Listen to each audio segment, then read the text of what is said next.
अभी वर्तमान समय में मैं महानगर बरेली में हूँ। यहाँ पे रेलवे के रिटायरमेंट अधिकारी माँ ने जागृति करी और बेटे ने इस बुक को छपवाया है। ये बहुत ही अच्छी बात है। जनप्रांत के माध्यम से हम ये संदेश पूरे मानवता से प्रेम करने वाले, इंसानियत से प्रेम करने वालों तक पहुँचा रहे हैं। हमारा मिशन जागरूकता है और जनप्रांत के माध्यम से हम आपको पहुंचा रहे हैं। इनसे हम यहाँ तक पहुंचे हैं। इन्होंने एक जागृति किताब लिखी है। आपका नाम क्या है पूरा? सुमलता वडेरा। सुमलता जी। और आपका?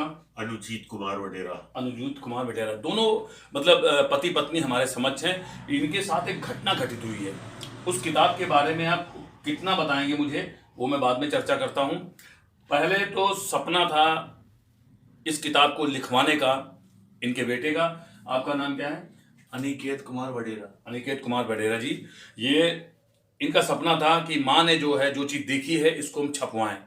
इन्होंने उस किताब को पूरा छपवाया है। अब इस किताब के विषय में हम पूछेंगे और फिर उसके बाद जो नेचुरल पावर है, जहाँ पे जो पीपल का वृक्ष है, वहाँ तक हम जाएंगे अपनी टीम के साथ में। वहाँ पे हम उस वृक्ष के बारे में आपको दिखाएंगे। अब हम पीपल के वृक्ष के पास पहुँच चुके हैं। अपने दर्शकों को दिखाना चाहेंगे जो ये पीपल का वृक्ष है, यहाँ पे जो मान्यता है एक्चुअल में उस वृक्ष को हम दिखाने जा रहे हैं। यहाँ पर अभी तो बहुत पक्का हो गया है, इससे पहले कुछ भी यहाँ पे था नहीं, शायद ऐसा ही कहना है आपका। आइए, कच्चा था। ये हम कैमरामैन से बोलेंगे, इधर आप वृक्ष को उधर दिखाइए। इधर ये है पीपल का वृक्ष। ये यहाँ पे जो है इस जगह पर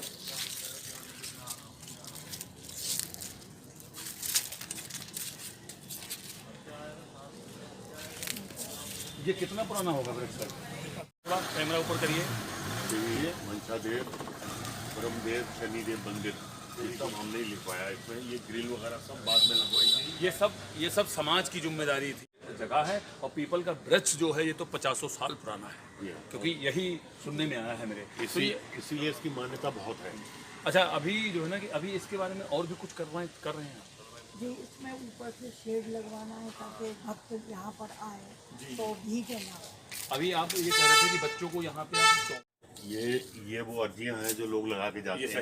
ये देखिए, यहाँ पर्चा लोग लिख के जाते हैं। यहाँ पे इस पर्चे में लिख के जाते हैं, उनकी मनोकामना पूरी होती है। ये तो ऐसा लग रहा है जैसे लोग पुराने टाइम पे जो आते थे धागा बांध जाते वो। इसका मतलब इसकी मान्यता हम दिखाना चाहेंगे आप लोगों को। इसकी मान्यता 100% सत्य। मकसद था इस किताब को लिखने का। जी जी।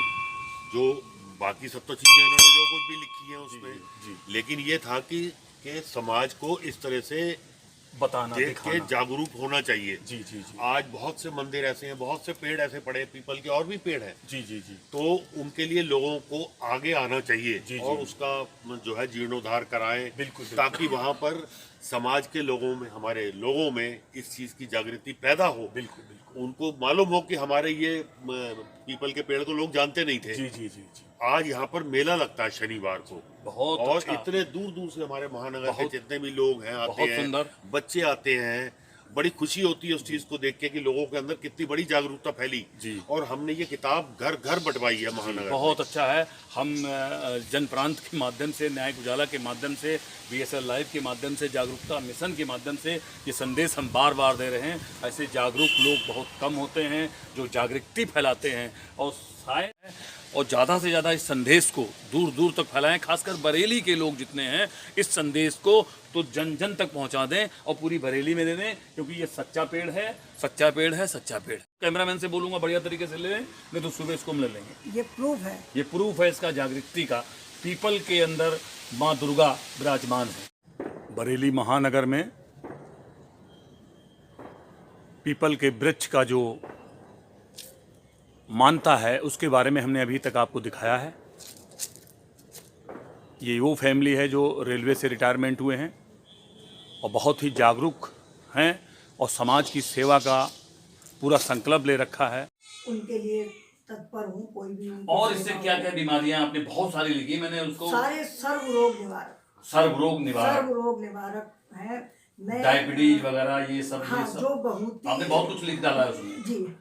सर्वरोग निवारक है और उसमें मतलब मैं समझती हूँ कि मैं जैसे भगवान की भभूति होती है, जी जी जी। मैं उनकी भस्म को, हम्म, जिन पत्तों की, जड़ की, डंडी की, इन सब की भस्म बनाती हूँ। और भस्म बना के उसमें भस्म की जगह, भभूति की जगह मैं उसको प्रयोग करती हूँ। अच्छा, बहुत से लोग कहते हैं पीपल का पेड़ जैसे छत पे निकलता है उसको मतलब उखाड़ना नहीं वो चाहिए। किडनी के लिए बहुत लाभदायक बहुत लाभदायक जी। है मतलब। Kidney failure. अच्छा, किडनी जिसकी फेल है उसके लिए बहुत जी लाभदायक है। हाँ जी। भैया किडनी फेल के लिए बहुत लाभदायक है जो छत पे पेड़ लगता है। अगर आप लोगों की छत पे पेड़ निकला आता है तो उसकी जड़ इस्तेमाल करना जी है। पूरे पेड़ को, पूरे पेड़ पूरे को। पेड़ को उखाड़ना है, हाँ, क्योंकि छत पे तो पौधा ही उगता है, हाँ, हाँ। पेड़ तो बन नहीं पाता। जी जी जी जी। और वो पौधा या अपने घर के बाहर आंगन में, नाली के ऊपर या कहीं भी ऐसा अगर पेड़ मिलता है तो उसके उखाड़ के पूरे पौधे को सुखा के उसकी भस्म बना के फिर वो किडनी फेलियर भी ठीक हुए हैं। बहुत बढ़िया बात है, बहुत सुंदर बताया आपने। और कुछ इसका है कोई बड़ा अचीवमेंट जो हो रहा हो इसका जैसे इसकी आपने अभी भस्म तक? मैं मतलब हर दवा में डालती हूँ, इसकी जी। भस्म जरूर डालती हूँ, क्योंकि इसकी पूरी भस्म सर्व रोग निवारक होती है। जी जी। आपको कितना साल हो गया रिटायरमेंट? मैं 2006 में हुई थी। अभी आपका वर्तमान समय में 2006 में आप रिटायरमेंट हुए थे तो आपका लगभग कितना उम्र होगा अभी? मेरी 63 साल। 63 साल के हैं, देख लीजिए। और 63 साल के हैं और बिल्कुल फिट हैं। मैं तो बोलूंगा कि 100 साल से पहले कुछ नहीं होता है अगर व्यक्ति अपने जीवन को सही तरीके से समाज की सेवा में और सबकी सेवा में अगर अर्पित करता है तो 100 साल तक कुछ नहीं बिगड़ता है। सही तरीके से आयुर्वेद के ऊपर सरकार बहुत जोर दे रही है और बहुत ही अच्छी बात बता रहे हैं। और कुछ कहना चाहेंगे? आयुर्वेदिक पर मेरा पूरा विश्वास है और मेरे पास जो अनुभव है, मैं 10 साल का अपना अनुभव है, अभी तक मरीज कोई भी वापस नहीं गया जो ठीक ना हुआ हो। और आप लोग अनुभव लें और इनके 10 साल के अनुभव को इस्तेमाल करके देखें एक बार। मैं सबसे बोलूंगा जितने भी हमारे चैनल से जुड़े हैं सब इसकी एक बार अनुभव को जरूर देखें और इस चीज को आजमाएं जरूर। आप कुछ कहना चाहेंगे? बस यही कि इनका यही एम रहता है, सपना ही यही है। इनका बस दिन रात यही एम है, ये आयुर्वेदिक की किताबों पे अध्ययन करना। जी जी। और ऐसी बीमारियां जिनका लाइलाज हो चुकी हो, जिनको डॉक्टर जवाब दे चुके हों, वो जब मेरे दरवाजे पे आते हैं इनसे दवा लेने के लिए, कहीं से भी पता करके, क्योंकि यहाँ लोग जानते हैं आसपास में हमारे कि ये दवा का भी आयुर्वेदिक का भी दवाइयाँ देती है। अब हम अपने कैमरामैन से बोलेंगे कि हम पीपल के पेड़ तक जाना चाहेंगे और वहाँ पे जाके हम पीपल के पेड़ के बारे में बताएंगे। ये जो सपना पूरा करने के लिए ये जो आपके बेटे ने जो पुस्तक लिखवाई है, आप उसको क्या कहना चाहेंगे? आपका बेटा बहुत प्यार करता है आपसे? जी बहुत ज्यादा। शायद एक क्योंकि उसने मेरे को कई फोन कर डाले, बोला कि सर शायद आपको आना एक है। माँ अपने बेटे से उतना प्यार, मैं मतलब उतना प्यार नहीं करती जितना कि मेरा बेटा मुझसे प्यार करता है। बेटा माँ से प्यार करता ही है ज्यादा, जी। अपनी माँ से भी प्यार करता है और माँ धरती से माता से ज्यादा। भी प्यार करता है वो, जी। मुझे पता है। अब हम चलेंगे वहां तक चलेंगे। अब ये बताइए कि आपके अंदर क्या इतना मतलब है कि इतना एकदम से आपने ये सब छपुआ डाला है सब? बस मेरी माँ का सपना था कि मैं सबकी सेवा करूं और जो भी मतलब शुरू माँ ने ब्रह्मदेव के लिए करा है, ब्रह्मदेव जी के लिए स्थान बनाया, सब कुछ आया, तो मेरा ये दिल से आया था कि मैं ये सबको बताऊं, क्योंकि ये बहुत खुशी की बात है कि सबको पता होना चाहिए, लोग इससे और जागरूक हों और लोगों के दिल में भी ये चीज़ आए कि वो भी आगे ये चीज़ शुरू करें कि हाँ। पीपल के पेड़ के बारे की जो मान्यता है उसके बारे में बहुत अच्छा बताया है। पीपल का पेड़ जो वृक्ष होता है वो एक आयुर्वेदिक कला से भरा हुआ है। सर्व गुण है उसके अंदर, क्योंकि उसके अंदर साक्षात्कार ऋषि मुनियों ने नीचे उसके बैठ के तपस्या करी है। उसके नीचे अजीब टाइप की शक्तियां होती हैं, जो नेचुरल पावर होती है वो पीपल के पेड़ के नीचे ही है। और क्या बताना चाहेंगे? मैं लोगों से ये प्रार्थना करूंगी कि कुछ लोगों ने भ्रांतियां फैलाई हुई हैं कि वहाँ पीपल के पेड़ पे बैठना जाना ये नीचता का काम है। मैं वहाँ बैठ के अपने बच्चों को, छोटे छोटे बच्चों को जो मेरे महानगर में आते हैं पीपल के पेड़ की पूजा करने, मैं उनको कुछ उपहार देती हूँ। तो नहीं, हर शनिवार को देती हूँ। तो कुछ लोगों का ये मान्यता है कि वहाँ पर ये आप नीचता का कार्य कर रही हो, नहीं बांटो, लेकिन मुझे बांटने में एक अलग आनंद आता है। तो मैं यही प्रार्थना करूंगी कि ऐसा लोग ना मतलब समाज में कुछ अच्छी विचारधारा के भी होते हैं, कुछ पॉजिटिव, कुछ नेगेटिव। तो मैं समाज के लोगों से ये बोलूंगा कि अपनी नेगेटिव ऊर्जा को समाज में ना फैलाएं, पॉजिटिव ऊर्जा हमेशा रखें, प्लस की तरफ चलें, माइनस की तरफ कभी ना जाएं। जितना ज्यादा आप माइनस में जाएंगे अपना तो नुकसान करेंगे, मगर जो आपके साथ जुड़ा है उसका भी नुकसान होगा, क्योंकि ये सत्यता है। क्योंकि जो भी वृक्ष होता है, चाहे वृक्ष वृक्ष हो, चाहे पीपल का पेड़ हो, चाहे कोई भी हो, उससे कोई ना कोई नेचुरल पावर निकलती है। नीम के पेड़ की कितनी मान्यता है आपको पता नहीं है, मगर आपने पीपल पे रिसर्च किया है, आपने देखा है, आपके सामने घटना घटित हुई है।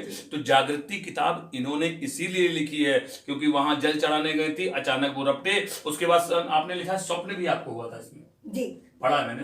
हाँ, स्वप्न आपका जो है उसमें मैंने पूरा पढ़ा है जी।